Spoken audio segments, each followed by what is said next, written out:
बहुजन समाज के लोगों, घर में, मोहल्ले में, गली में, चौराहे में, बुद्ध विहार में, अंबेडकर पार्क में कोश्यारी के पुतले जलाइए। इसको एहसास दिलाइए कि तुमने बहानी चाहिए, तुम्हें पानी में डूब करके मर जाना चाहिए। तुम्हारी हिम्मत कैसे हुई? देश भागेगा और तुम्हें देश से बाहर खदेड़ देगा। ये देश तुम्हारी जागीर नहीं है। ये बहुजन समाज के राजा महाराजाओं ने ये देश बनाया है, अपने खून पसीने से सींचा है। तुम्हारी हिम्मत कैसे हुई ज्योतिबा फुले और माता सावित्रीबाई फुले पर अभद्र टिप्पणी करने की? शर्म करो, शर्म करो, डूब मरो। आदरणीय राज्यपाल महोदय पागल हो गए हैं, उनको इलाज की जरूरत है और वह मानसिक दिवालिया हो गए हैं। कल्पना करो कि सावित्री बाई की शादी 10 साल में कर दी गई और उनके पति 13 साल के थे। अब जा कल्पना करो जो लड़के लड़कियां, मुलगा मुलगी क्या करते होंगे, शादी करने के बाद क्या सोचते होंगे। तो सम्मानित मुल्क के मालिकों, मैं बौद्ध भिक्षु सुमित रतन अभी अभी महाराष्ट्र के राज्यपाल भगत सिंह कोश्यारी जी ने बहुजन आंदोलन के मसीहा, बहुजन आंदोलन के वाहक राष्ट्रपिता ज्योतिबा फुले और माता सावित्रीबाई फुले पर बहुत ही अभद्र टिप्पणी की है। और उनकी इस अभद्र अशोभनीय टिप्पणी से यह दर्शाता है कि आदरणीय राज्यपाल महोदय पागल हो गए हैं, उनको इलाज की जरूरत है और वह मानसिक दिवालिया हो गए हैं। उन्होंने जिस मजाकिया अंदाज में, जिस जादूगरी में टिप्पणी की है, उससे लगता है कि वो राज्यपाल होने लायक ही नहीं है। आखिर किस व्यक्ति ने ऐसे धूर्त व्यक्ति को, मूर्ख व्यक्ति को, गधे को राज्यपाल बना दिया है? मैं आह्वान करता हूं कि इसने जो अपमान किया, ये अपमान बहुजन समाज का है, ये अपमान भारत का है, ये अपमान राष्ट्रपिता का है। कोश्यारी जी, तुम्हारी औकात नहीं थी कि उस अंग्रेजों के दौर में 9 विद्यालय जिसने खड़े किए हों, जिसने अपने ऊपर कीचड़ झेला हो और असहाय गरीब कमजोरों को पढ़ाया हो, उन पर टिप्पणी की। और वैसे आप उनके बचपना की टिप्पणी कर रहे हैं कि उनकी बचपन में शादी हो गई। मैं आपसे पूछता हूं, आप अपने पिता से पूछिए, आप अपनी माता से पूछिए। आपके भाई तो 11 हैं, आप 8वीं संतान हैं। आपके माता पिता की कब शादी हुई थी? जब भारत पढ़ा लिखा नहीं था, तुम्हारे गुरुकुल की वजह से, तुम्हारे ब्राह्मणवाद की वजह से, तुम्हारी अज्ञानता की वजह से, क्योंकि तुमने शिक्षा के दरवाजे बहुत लोगों के लिए बंद कर दिए थे।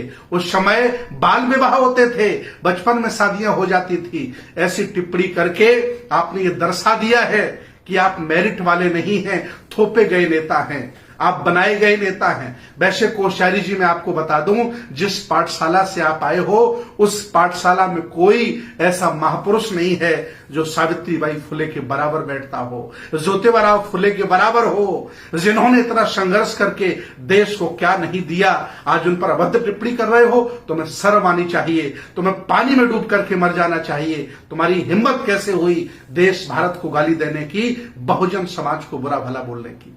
मैं आह्वान करता हूं बहुजन समाज के लोगों, घर में, मोहल्ले में, गली में, चौराहे में, बुद्ध विहार में, अंबेडकर पार्क में कोश्यारी के पुतले जलाइए। इसको एहसास दिलाइए कि तुमने बहुत गलत किया। हालांकि वो इसलिए बोल गए हैं क्योंकि वो जानते हैं कि ज्योतिबा फुले के मानने वाले, सावित्रीबाई फुले को जानने वाले इस समय बेहोश हैं, आखंड जातिवाद में डूबे हैं, अभिमानी हैं, घमंडी हैं, ये कुछ कर नहीं सकते हैं।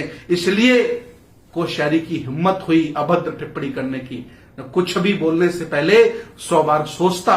अगर ज्योतिबा फुले के लोग जागरूक होते और अपने हक अधिकार के लिए देश भारत से लड़ रहे होते। वो जानते हैं जो मेरे अनाज पर पलने वाले हैं, जो महंगाई में कुछ बोल नहीं सकते हैं, जो कोलिजियम के खिलाफ नहीं बोल सकते हैं, जो अन्याय के खिलाफ नहीं बोल सकते हैं, वो अपने महापुरुषों की सुरक्षा क्या करेंगे? इसलिए इस धूर्त व्यक्ति कोश्यारी को राष्ट्रपिता ज्योतिबा फुले और सावित्रीबाई फुले पर अभद्र टिप्पणी करने का मौका मिला, अधिकार मिला है, क्योंकि वो जानता है इनके लोग सो रहे हैं, मुर्दा हैं, मरे हुए लोग हैं। लेकिन मैं बता दूं, जिस दिन ये मुर्दा जाग गए, उस दिन तुम्हें देश छोड़ के भागना पड़ेगा कोश्यारी जी। मैं चाहता हूं कि अगर आपको थोड़ी भी शर्म बची हो, इस्तीफा दीजिए और घर में जाकर के बैठिए, वहां किसी जवान बच्चे को बैठा लिए, पढ़े लिखे व्यक्ति को बैठा लिए, जो देश को समझे, भारत को समझे और भारत का धर्मनिरपेक्ष भारत, यहाँ का जो सेकुलरिज्म, उसको समझे। क्या ये हिंदूवाद फैला के रखा है तुमने? देश भारत को बर्बाद करने पर आप लोग तुले हो। पूरी दुनिया में युवा नेता होते हैं, भारत में बूढ़े लोग नेता होते हैं और युवाओं को पेंशन देते हैं। इन बूढ़े लोगों को जो मानसिक विकृत हो गए हैं, घर में नातियों के साथ आराम करने की जरूरत है, राज्यपाल बनने की जरूरत नहीं। होश में आओ कोश्यारी जी, न जिस दिन ये समाज जाग गया तुमको दौड़ा दौड़ा करके पीटेगा और तुम्हें देश से बाहर खदेड़ देगा। ये देश तुम्हारी जागीर नहीं है, ये बहुजन समाज के राजा महाराजाओं ने ये देश बनाया है, अपने खून पसीने से सींचा है। तुम्हारी हिम्मत कैसे हुई ज्योतिबा राव फुले और माता सावित्रीबाई फुले पर अभद्र टिप्पणी करने की? शर्म करो, डूब मरो पानी में। और मैं आज आह्वान करता हूं कि हर जगह विरोध होना चाहिए। सोशल मीडिया पर डीएम को ज्ञापन दीजिए, राष्ट्रपति को ज्ञापन भेजिए, प्रधानमंत्री को ज्ञापन भेजिए, ताकि मुर्मू जी को शर्म आ जाए। हालांकि मुर्मू जी के कुछ बस का है नहीं। अगर ये बाकी जिंदा होते, आदरणीय राष्ट्रपति मुर्मू जी अगर बाकी जागरूक होती इस बयान पर, राष्ट्रपति इस बयान पर राज्यपाल को निलंबित कर देता, बर्खास्त कर देता, लेकिन हिम्मत नहीं है। फिर भी मैं आह्वान करता हूं, हक अधिकारियों की लड़ो, नहीं तो आज ये तुम्हारे महापुरुषों को बुरा भला कह रहे हैं, कल ये तुम्हारे घर में घुस के तुम्हें मारेंगे और घर से निकाल देंगे।